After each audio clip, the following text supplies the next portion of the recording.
하겠습니다. 오늘 읽으실 말씀은 마태복음 11장 28절 말씀입니다. 찾으셨으면 다 같이 읽겠습니다. 수고하고 무거운 짐진 자들아 다 내게로 오라. 내가 너희를 쉬게 하리라. 다시 한번 읽겠습니다. 수고하고 무거운 짐진 자들아 다 내게로 오라. 내가 너희를 쉬게 하리라. 아멘.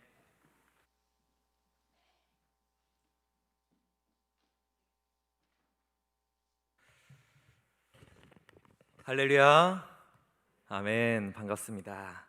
오늘도 예배하기 위하여 이 자리에 나온 우리 정말 귀한 청년 지체들, 또 어려운 요즘 상황들, 시기들 가운데 있죠. 그럼에도 온라인으로 함께 예배하고 있는 우리 귀한 또 온라인 지체들, 우리 공동체 형제 자매들 정말 마음 다해 환영하고 또 한 사람 한 사람 축복하고 싶습니다. 오늘 진짜 여러분 특별한 날이죠. 매주가 특별하고 매 하루하루가 특별하지만 오늘은 유독 더 특별한 날입니다. 왜죠? 네, 오늘은 바로 우리 청년부의 소그룹이 3월에 개편되고 나서, 우리 팸이라고 하잖아요. 우리 소그룹 팸 개편하고 나서 처음으로 맞이하는 첫 팸 사역 주일이기 때문입니다. 예, 예, 그렇죠. 우리가 매번 성경 공부와 삼나눔을 중심으로 팸 모임을 하고 있죠. GBS 모임도 하고 하루 어떻게 살았는지, 일주일 어떻게 살았는지 우리의 삶을 서로 나누고 기도 제목도 나누고 그렇게 소그룹 모임을 하고 있는데, 매월 네 번째 주일에는 우리가 그러한 모임 대신 우리가 우리의 공동체를 섬겨보자, 우리가 우리 교회의 누군가를, 또 어떤 부서를 섬겨보자, 또는 우리 주변에 있는 이웃들을 섬겨보자라고 하는 그러한 팸 모임이 아닌 팸 사역을 진행하고 있고, 그리고 오늘 바로 그 첫 번째 시간입니다. 원래는 각 팸마다, 소그룹마다 이렇게 미리 계획하고 준비해서 아주 다양하게 다채롭게 그 팸 사역을 진행하는 걸로 알고 있는데요. 지금 이번 주에는 우리 청년부의 캠퍼스 전도라는 이슈가 있다 보니까 아주 다양하게 진행되지는 않고, 두 개의 팸은 이전부터 계속 진행이 되고 또 준비되어 왔던 사역을 진행하고, 나머지 10개의 팸만 캠퍼스 전도를 위한 우리 선물 패키지를 이렇게 만드는 작업을 오늘 함께 진행을 하고자 합니다. 그런데 캠퍼스 전도라고 했을 때 우리가 살짝 오해할 수 있을 것 같아요. 캠퍼스 전도 하면 우리가 저 대학 캠퍼스 안으로 막 들어가서 전도지를 나눠준다든지, 또는 띠를 막 두르고 예수천당, 불신지옥 하면서 뭔가 구호를 외친다든지, 또는 뭐 길거리에 서서 기타를 메고 막 찬양을 부른다든지, 뭐 그런 것들이 다 의미가 없는 것은 아니지만 우리는 그러한 캠퍼스 전도를 계획하고 있지는 않습니다. 우리 상도제일교회 주변 지역을 이렇게 살펴보니까요, 정말 많은 곳곳에 원룸 안에 우리 대학 청년들이, 청년 대학생들이 살고 있다는 것을 발견하게 되었어요. 우리가 매일 지나가는 길이고 다니는 길이고 또 오며 가며 마주치는 사람들인데, 이렇게 깨닫지 못했던, 보지 못했던 그러한 부분들을 어느 날 눈이 열리면서 보게 되는, 새롭게 발견하게 되는 그런 시간이 있었습니다. 우리가 알지 못하는 많은 청년 대학생들이 우리와 물리적으로 매우 가까운 곳에 거하고 있다는 사실, 여러분 그것을 우리가 깨달으면서 그들에게 무언가를 전하고 무언가를 섬길 수는 없을까 고민하게 된 거죠. 여러분, 누가 이사를 오면, 또 한 동네에 이웃이 오면 어떤 일들을 하곤 하죠? 이렇게 뭘 돌립니까? 떡을 돌리게 되죠. 감사의 마음으로, 또는 잘 지내요, 우리 앞으로 또 잘 부탁합니다, 잘 도와주세요 하는 마음으로 떡을 돌리곤 하는데, 그러한 섬김의 마음으로 우리가 이 작은 선물을 이렇게 준비를 하고자 하는 것입니다. 여러분 너무 예쁘죠? 네, 이 선물 안에 이렇게 많은 물품들이 담겨져 있는데, 정말 원룸촌에 우리 살아가는 청년 형제 자매들이 어떤 것들을 좀 필요로 할까, 지기, 리더, 우리 형제 자매들이 막 머리를 맞대고 고민하고 토의하고 해서 그 물품들을 한번 이렇게 잘 셀렉해 보았습니다. 그래서 물품을 준비하고 주문하고 하는 그러한 일들을 함께 가지면서 이 선물에 우리가 마음을 실어서 당신과 이웃이 되어서 너무 기쁩니다. 그리고 우리가 당신이 이 동네에 사는 동안, 이 교회 인근에 사는 동안 당신이 행복했으면 좋겠습니다. 당신의 일들이 잘 풀리고 당신의 영혼이 건강하고 당신의 육신도 아프지 않았으면 좋겠습니다 라고 하는 축복과 그 섬김의 마음을 담아서, 그런 의미를 담아서 우리가 이것을 전달하기를 원하는 것입니다. 또 하나, 여러분, 우리가 누구예요? 우리가 서로를 만나면 자기소개를 해야 되는데 사실은 잘 모르잖아요. 여기 오며 가며 하는 사람, 여기에 무슨 건물이 하나 있는데 교회이긴 교회인 것 같아. 그런데 이름조차 모르고 이 앞길을 수십 번 왔다 갔다 하는 분들이 굉장히 많이 계시죠. 우리가 그런 분들에게 우리는 상도제일교회입니다, 우리는 샤인청이라고 합니다 하면서 자기를 소개하는 거예요. 그리고 예수님께서 우리를 이 61년 전에 이 교회를 세우셨고, 우리가 불완전하고 연약함이 참 많이 있지만, 우리 뭐 이렇게 잘난 것도 없고 뭐 대단한 것 없지만, 그러나 함께 힘써서 예수님을 닮아가기를 원하고 예수님 안에서 함께 지어져 가기를 원하는 그런 예수님의 공동체입니다. 여러분, 혹시 한번 우리와 함께 하시지 않겠습니까? 하면서 우리를 소개하고 초청하는 그러한 자기소개와 초청의 의미를 담아서 또 우리가 이 선물을 나누기를 원하는 것이죠. 여러분, 성경을 보면 예수님께서는 항상 자기를 소개하셨던 것 같아요. 인자는 누구다, 또 인자가 온 것은 무엇 때문에 왔다 하면서 예수님 자신에 대해서 끊임없이 알려주시죠. 나는 포도나무요 너희는 가지다 하면서 예수님 또 요한복음에서 수십 번 여러 차례의 비유와 상징을 통하여서도 예수님 자신을 알려주십니다. 소개하기를 기뻐하십니다. 그리고 또 어떻게 하시죠? 수고하고 무거운 짐진 자들아 다 내게로 뭐하라? 오라. 내게로 오세요. 오세요. 가까이, 더 가까이 다가오세요 하면서 예수님께서는 우리를 늘 초대해 주시고 초청해 주십니다. 우리가 그 예수님의 사역을 함께 반복하기를 원하는 거예요. 예수님의 사역에 함께 동참하기를 원하는 거예요. 우리 공동체를 소개하고 또 초대하는 그러한 사역, 전도의 사역에 우리가 함께 마음을 모으기를 원하는 것입니다.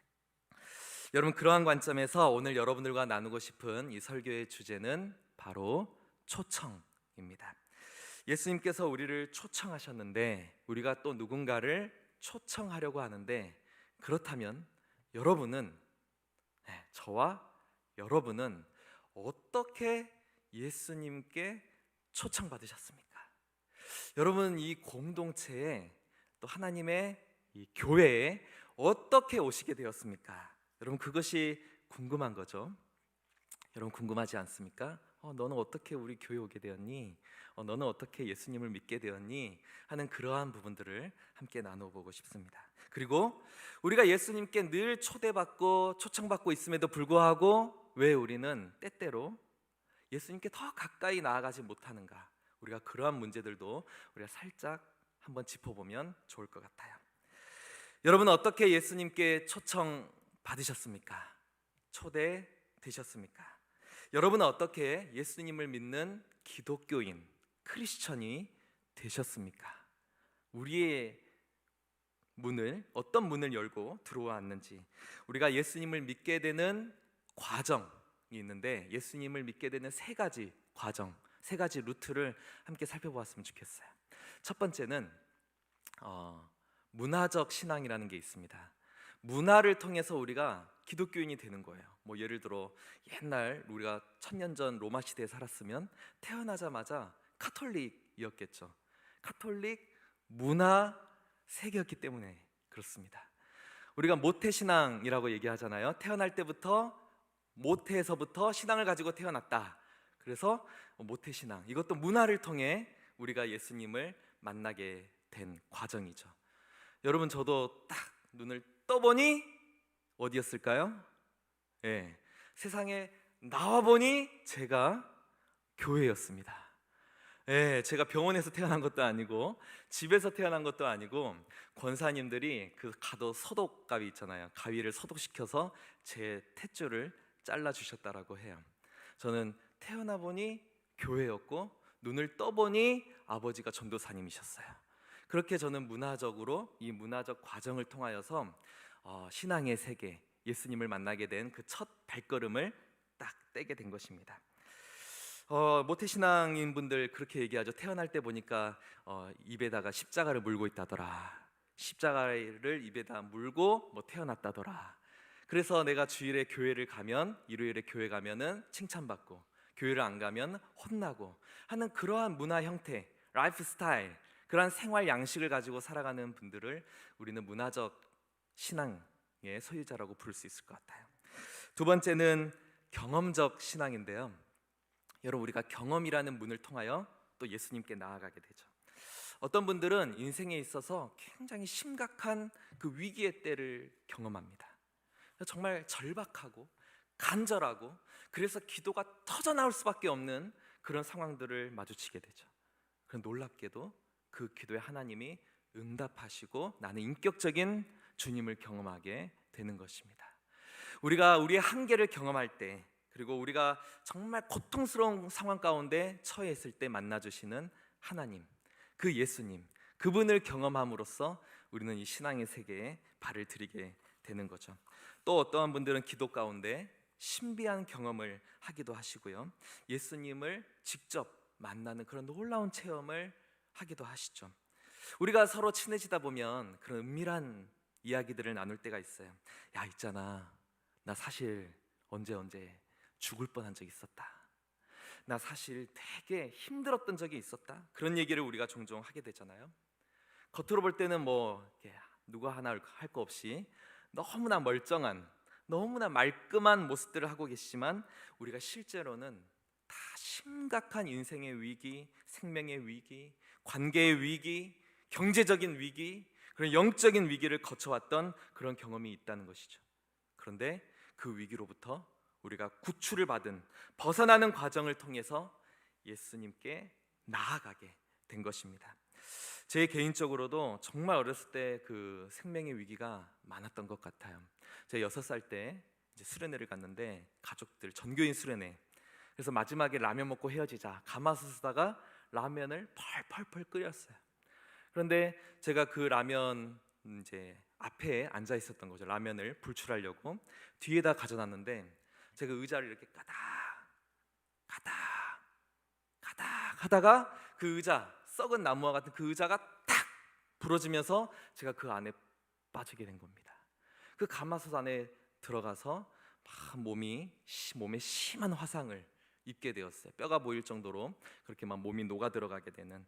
그런데 하나님의 은혜로 정말 신속하게 치료를 받고 지내는데, 녹아서 너무 지나치긴 화상을 입어서 다 의사들이 알코올 뿌리고 손으로 뜯어낸 그 부분들의 새 살이 정말 하루가 다르게 막 차오르는 거예요. 의사들이 기적이라고 부르는 그러한 일들이 제게 일어나게 된 것이죠. 그러한 경험을 통해서 제가 정말 부모님의 기도, 또 제 마음속에 다 아뢰지 못한 기도, 제 마음속에 제 육신의 절규, 그것을 들어주시고 응답해 주신 그 하나님을 향한 감사의 마음으로 예수님께, 하나님께 나아가는 신앙이 제 안에 있는 것입니다. 또 여러분, 이 경험적 신앙은 뭐냐? 우리가 밋밋하게 믿는 둥 마는 둥 막 신앙생활을 하다가요, 수련회를 갔어요.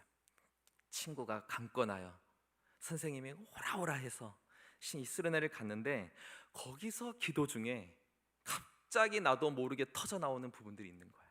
내 마음이 만져지고, 그래서 눈물 콧물 막 쏟아내면서 기도를 드리게 됐는데, 나는 5분 기도한 줄 알았는데 알고 보니 2시간이었다더라.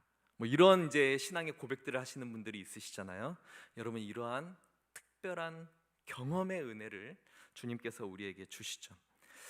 여러분, 이것이 바로 경험적 신앙에 해당하는 부분들이다라고 얘기할 수 있을 것 같아요.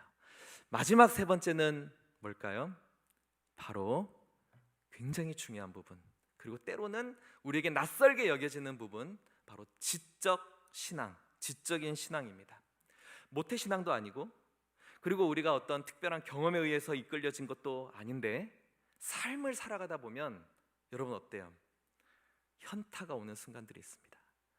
삶을 살아가다 보면, 직장 생활을 하다 보면 정말 매일매일 다람쥐 쳇바퀴 돌듯이 살아가는 나의 인생 보고 있노라면, 어렸을 때는 내가 슈퍼맨, 정말 아이언맨, 그런 영웅적인 사람인 줄 알았는데 진짜 내가 어벤져스인 줄 알았는데 살아보니 어벤져스가 아니라 어벤져스에게 처음 맞는 그 엑스트라 1000명 중에 한 명이었구나 라는 뭔가를 깨닫게 되는 그런 시점들이 우리에게 다가왔을 때 인생의 의미는 뭘까? 나는 누구고 나는 어디로 가야 하는 것일까? 이 세상이 내가 오늘 교통사고를 당해서 죽는다라고 하면 나는 어디로 가게 될 것인가? 라고 하는 그 근본적인 질문, 아무 곳에서도 알려주지 않은, 학교에서도 학원에서도 대학을 갔는데도 조금 더 그 일에 대해서 이야기하는 교수님은 단 한 명도 없어요. 교수님 저는 누구죠? 교수님 저는 어디로 가야 되죠? 교수님 제가 죽고 나면 어떻게 되죠? 아무도 그 일에 대해서 대답하지 않는데 내가 일종의 지적인 추구를 가지고 삶의 궁극적인 의미를 찾아 나아가게 될 때 예수님밖에는 답이 없구나, 하나님의 말씀이 사실은 이게 궁극적인 진리구나 라고 하는 이 보석과 같은 그런 진리를 발견하게 된 분들이 있다는 것이죠. 얼마 전 돌아가신 굉장히 존경했던 이어령 작가님, 우리 문화부 문화부 장관을 하셨던 이어령 교수님도 그런 분이셨고요. 요즘 대학생들 사이에 많이 읽히는 조던 피터슨이라는 작가 있죠. 그 조던 피터슨이라는 분도 최근에 회심의 경험을 공개적으로 고백을 하게 되죠. 캐나다의 유명한 심리학자이자 철학자이신 분. 여러분 잘 아시는 JYP 누구죠? 박진영 씨. 그분도 정말 내가 이런저런 여러 가지 영적인 방황, 지적인 방황 끝에 결국 내가 예수님, 하나님의 말씀이 진리임을 알게 되었다. 그런 고백을 하게 됩니다. 이게 무엇입니까? 바로 지적인 신앙, 이해를 추구하는 신앙이죠. 여러분, 이렇게 우리가 짧은 시간 세 종류의 신앙 과정을, 신앙의 길을, 신앙의 문을 살펴보았는데 여러분 한번 IQ를, 집중력을 테스트해 보도록 할까요? 첫 번째 무엇이었죠? 문자로 시작하는, 시작. 맞습니다. 문화적 신앙. 두 번째는요? 경험적 신앙. 세 번째는요? 지적인 신앙. 문화적인 신앙, 경험적인 신앙, 지적인 신앙. 그 이외에 여러 가지 길들이 있을 수 있지만 크게 보아 이 세 가지 문을 우리가 나눌 수가 있죠. 여러분, 어느 문으로 들어왔던지, 어느 길로 들어왔던지, 어느 과정으로 들어왔던지 이 세 가지 요소는 전부 다 필요한 것입니다. 문화적으로 들어왔어도 우리는 경험과 지식이 필요하고요. 경험으로 들어왔어도 우리는 문화와 지식이 필요하고, 지식으로 들어왔어도 우리에게는 문화와 그리고 경험이 필요한 것이죠. 왜냐? 바로 각각의 과정에는 다 한계가 있기 때문이에요. 굉장히 깊은 한계가 있는데 여러분 어떤 한계가 있을까요? 먼저 문화적 신앙의 한계가 있습니다. 여러분 왜 모태신앙을 모태신앙이라고 부르는지 다 아시죠? 왜죠? 신앙생활을 하도 못해서, 신앙생활을 너무너무 제대로 못해서 모태신앙이라고 부른다고 하잖아요. 그래서 문화적으로만 이렇게 됐지, 내가 문화적으로만 이렇게 교회 가는 습관, 뭔가 또 신앙적인 언어를 쓰는 습관은 있지만 하나도 경험이 없어요. 지적으로 하나도 하나님의 말씀을 알지 못해요. 충분히 성숙하지 않아서 이런 분들은 고등학교를 졸업할 때쯤 되면은 이제 다 신앙을 떠나버립니다. 교회를 떠나버립니다. 왜냐? 이제 내가 머리가 굵은 만큼 굵었고, 나도 이제는 알 만큼 알게 되었고, 내가 어느 정도 독립된 인간으로서의 삶을 살아가는데 전혀 나에게 도움을 주지 못하고, 전혀 나에게 어떤 의미와 어떤 유익을 주지 못하는, 내가 이 진리라고 하는 또는 공동체라고 하는 그 가운데 내가 머무를 필요가 없다, 그냥 나는 세뇌당했다라고 생각하고 이 문화적 신앙만 유지하고 살아왔던 사람들은 떠나버리는 거예요. 교회를 떠나는 것입니다. 고등학교 졸업과 함께 교회도 졸업해버려요. 좀 이제 빠른 친구들 있죠. 좀 조숙한 친구들은 중학교 때 떠나버리고요. 저같이 조금 느린 친구들, 느린 사람들은 저는 신학교를 가서 22살에 저는 예수님을 떠났어요. 22살에 예수님을 떠났다가 그리고 이제 또 다른 벽을 만나게 되고 다시 예수님께 돌아오게 되었습니다. 여러분 주변에도 같이 신앙생활하고 누구는 고등부 회장까지 하고 그랬는데 교회를 떠나버린 그런 친구들 주변에 많이 있으리라고 생각이 됩니다. 두 번째는 경험적 신앙의 한계는 무엇일까요? 여러분, 경험은 자극적이죠. 그리고 자극은 늘 새로운 것과 늘 더 강한 것을 찾게 되어 있습니다. 그래서 항상 더 새롭고 항상 더 강한 자극을 추구하면서 과거의 경험은 새로운 강한 자극에 의해, 새로운 강한 경험에 의해 이 경험은 또 밀려나 버리는 거예요. 경험으로 우리가 기독교인이 되었다 할지라도 그 경험이 오래가지 못한다라고 하는 그러한 지속적이지 못한 이 연약함을 가지고 있는 것이죠. 그래서 경험으로 얻은 우리의 신앙이라고 한다면 우리는 지적으로 더 답을 제시할 수 있는 신앙이 돼야 되고, 또 우리가 함께 공동체 가운데에서 교제하고 우리가 신앙으로 우리의 신앙을 표현하고 나타낼 수 있는 그런 문화적 신앙이 필요한 것입니다. 세 번째로 지적인 신앙도 마찬가지예요. 어떤 한계가 있을까요? 여러분, 우리가 지적으로 예수님을 만났다, 내가 연구를 하다가 삶의 질문을 가지고 궁극적 진리를 찾아서 온갖 곳곳을 헤매며 결국 진리를 얻었다라고 했을 때 여러분 어떤 한계가 있을까요? 그것은 체험이 없고 이 하나의 문화로서의 생활 양식으로 그것을 표현할 수 없기 때문에 문화로 자리를 잡지 못하고 우리 안에 기도가 없고 체험이 없는 그 신앙은 결국 머리만 커진 신앙이 되는 것이죠. 그래서 수준이 안 맞아서 내가 이 교회 못 다니겠어 하면서 교회를 떠나버리거나 팸을 떠나버리거나 아니면 굉장히 교만하고 공격적인 그런 크리스천으로 자라가게 되는 경우가 너무나 많습니다. 그래서 이 지적인 신앙을 통해서 예수님을 만난 사람들에게서 보여지는 모습들 가운데에는 굉장히 또 공동체를 아끼지 못하는, 따뜻하지 못한 이런 부분들이 있기 때문에 우리는 그 가운데 경험을 통해, 예수님과의 만남을 통해, 그리고 신앙인들과의 교제를 통해, 문화를 통해 채워져야 될 부분들이 있음을 깨닫게 되죠. 여러분, 우리의 예수님은 인격적인 분이신 줄로 믿습니다. 그리고 예수님은 우리의 모든 삶의 자리를 존중하시죠. 그리고 우리가 다양하게 다채롭게 주님께 나아올 수 있도록 다양한 종류의 초대장을 만들어 주셨어요. 진리는 통합적이고 우리의 인생 자체가 포괄적입니다. 그 어떤 하나의 기준으로 우리의 인생을 재단할 수 없습니다. 그래서 우리가 어떤 문과 길을 통하여 예수님께로 들어오고 또 예수님의 공동체인 교회 안으로 들어왔든지 전혀 문제될 게 없어요. 들어왔다는 것 자체, 우리가 한 집에 있다는 것 자체, 그것이 너무나 하나님 앞에 감사하고 소중한 것이죠. 그러나 우리는 인생의 여정을 거쳐 나가면서 한 부분 한 부분이 더 깊어지고 그리고 순환되고 그리고 부족한 부분들이 채워짐으로써 우리의 인생은 더 풍성해지고 의미 있게 된다라고 말할 수 있습니다. 여러분, 어느 문으로 들어오셨습니까? 여러분, 그리고 지금 어느 자리에 서 계십니까? 여러분, 지금 어떤 신앙의 한계에 봉착해 계십니까?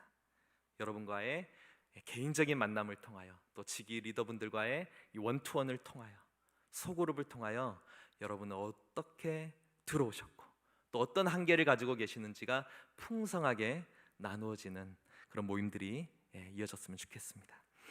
그런데 마지막 하나 또 나누어야 할 것이 있는데요, 예수님의 초청에 여러 장애물들이 있다는 것을 우리는 반드시 기억을 해야 할 것 같아요. 여러분, 여기에 진리가 있다고 합시다. 사람들이 예수님께 초청받아서 진리 대신 예수님께 나아가려고 하는데 그 사이에 우리를 가로막고 피하고 가려고 해도 또 부딪히고 피해서 또 다시 가려고 해도 또 부딪히는 그러한 장애물들이 곳곳에 놓여져 있다는 것이죠. 여러분, 이 장애물도 세 가지 정도로 이야기할 수 있을 것 같은데요, 첫 번째는 바로 교회와 크리스천들에 대한 부정적인 이미지가 있어요. 부정적인 이미지. 교회는 가짜다. 교회에서 이야기되는 것들은 다 위선이고 크리스천들은 너무너무 거짓말을 잘한다. 이해가 안 되는 말과 도저히 상식적이지 않은 행동들을 너무 많이 한다. 여러분, 이러한 인식들이 점점 늘어가고 있습니다. 이것은 언론과 사회가 이미지 메이킹한 부분들도 있겠지만, 그러나 1차적으로는 우리 한국 교회가 역사적으로 또 시간의 흐름에 따라 만들어 놓은 부분들이 있음을 인정할 수밖에 없는 것이죠. 여러분, 쿨하게 인정하고 넘어갔으면 좋겠습니다. 우리가 억울해하지 말고 그것들에 대해서 변명하려고 하지 말고 우리가 인정하는 것이 우리의 태도이지 않을까요? 여러분, 두 번째는요, 지적인 장애물이 있어요. 무조건 믿어라, 덮어놓고 믿어라 라고 하는 그런 잘못된 태도가 교회 지도자들 안에만 있는 것이 아니라, 또 어떤 분은 예수님을 경험으로 만났어요. 뜨거운 체험으로 예수님을 만났어요. 이 사람에게는 지식이 중요한 게 아니다 보니까 우리가 교회 지도자가 아님에도 불구하고 누군가가 영적인 의문점을 이야기했을 때, 신앙적인 고민, 지적인 고민들을 이야기했을 때 그것에 대해서 그건 믿는 거야, 그건 그냥 믿는 거야, 그냥 덮어놓고 믿으면 돼 라고 이야기하는 그러한 모습들. 내가 그래도 하나님이 우리에게 지식을 주셨고 뇌를 주셨는데 왜 나는 지적인 자살까지 감행하면서 내가 예수님을 믿어야 되는가? 그런 의문 때문에 우리가 교회를, 신앙을 떠나버리는, 예수님께 나아가지 못하는 그러한 장애물이 있다라는 것이죠. 우리가 지적으로, 이성적으로 모든 걸 이해할 수 없지만 상당한 부분들이 이해되지 않을 수도 있겠지만, 그러나 여러분, 그러나 예수님께서는 우리에게 나오기를 요구하시고 예수님의 말씀을 연구하기를 원하시고, 그래서 우리가 다 이해할 수는 없다 하더라도 이해함으로써 예수님을 알아가기를 원하시죠. 우리가 조금도 이해할 수 없다라고 하면서 어떻게 우리의 인생을 예수님께 다 내어 맡길 수가 있겠습니까? 그래서 우리는 샤인 아카데미, SA를 통해서, 제자 훈련을 통해서, 1:1 양육을 통해서, 우리가 이곳 가운데에서 이루어지는 성경 공부와 설교 말씀을 통해서, 우리가 진지한 영적인 질문들을 통해서 우리는 지적인 성장을 경험하게 되는 것입니다. 마지막 세 번째 장애물은요, 실존적 고통의 경험이죠.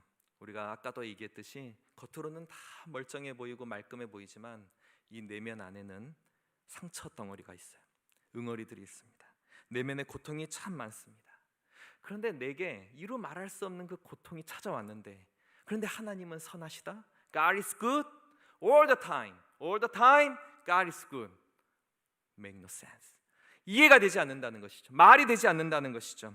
다 부조리하고 고통스러운 일들이 세상 가운데 범람하고 있고, 지금도 저쪽에서는 전쟁으로 인하여서 수십, 수백, 수천의 아이들이 학살을 당하고 있고, 그런데 하나님은 뭐 하시냐? 하나님은 도대체 뭐 하시냐? 라고 하는 그 고통의 울부짖음이 표현되지 않은 채 사람들 마음속에 굉장히 많아요. 너무너무 많아요. 그렇게 부조리하고 고통스러운 일들을 일으키는 신이라면, 그것을 방관하고 묵과하는 신이라면 나는 믿지 않겠다. 그런 하나님이 사랑의 하나님이라고 안 믿어진다 라고 정말 표현하지 않는 신음소리가 있는 것입니다. 여러분, 그런 사랑하는 부모님을 갑자기 잃었어요. 정말 내 가슴을 찢고 내 살을 찢어서 낳은 아이를, 내 생명보다 더 소중한 아이를 어느 날 갑자기 잃었어요. 그래서 너무너무 인생이 고통스러워서 도저히 예수님을 받아들일 수 없다라고 생각하는 분들에게 우리가 어떠한 위로를 전할 수 있을까요? 우리 아까도 찬양했지만 예수님이 이 땅에 오신 이유, 결국은 예수님이 그러한 고통을 당하시고, 너희는 지금 내성 발톱과 같은 그 작은 발톱과 같은 것으로 막 아프다고 소리치고 난리치고 할 그때에 예수님은 손과 발에 대못을 박으셨다 라고, 예수님은 나도 너희의 고통을 안다라고 말씀해 주기 위해서, 내가 너희의 그 아픔을 안다라고 말씀해 주시기 위해서, 네가 아파하고 눈물 흘리는 그 자리에 바로 내가 거기에 있었다라고 말씀해 주기 위해서 예수님은 우리에게 오신 것이 아닐까요? 그래서 우리가 이 땅에 고통당하는 자들에게 가서 위로해야 할 것은 괜찮아질 거야, 다 잘 될 거야, 다 좋아질 거야 라고 말하는 것이 아니라, 그 고통당하는 자 옆에서 함께 묵묵히 있어주는, 그것이 우리에게 필요한 모습이 아닐까요? 임재의 사역이라고, 임마누엘의 사역이라고 말하는 것들입니다. 여러분, 이렇게 곧 세 가지 장애물, 첫 번째, 다시 테스트. 무엇입니까? 첫 번째는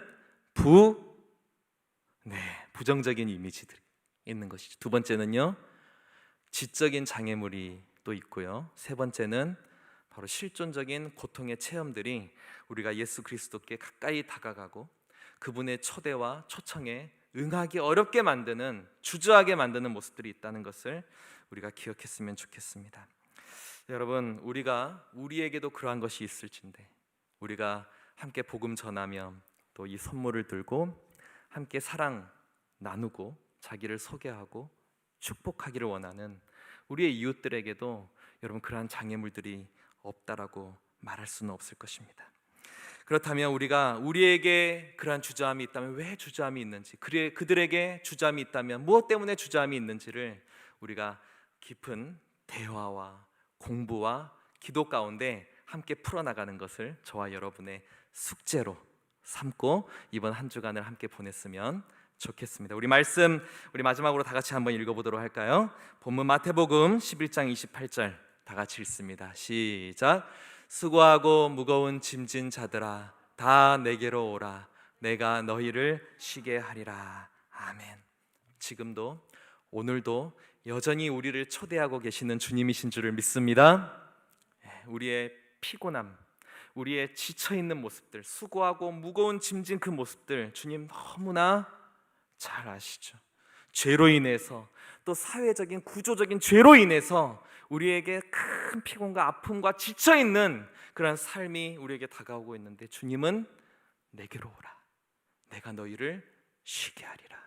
여러분, 진정한 쉼과 회복이 주님 안에 있는 줄을 믿고 그 주님께로 깊이 나아가시고 또 그 주님을 우리의 이웃들에게 소개할 수 있고 전달할 수 있는 축복의 통로가 되는 우리 샤인청 되시기를 주님의 이름으로 축원합니다.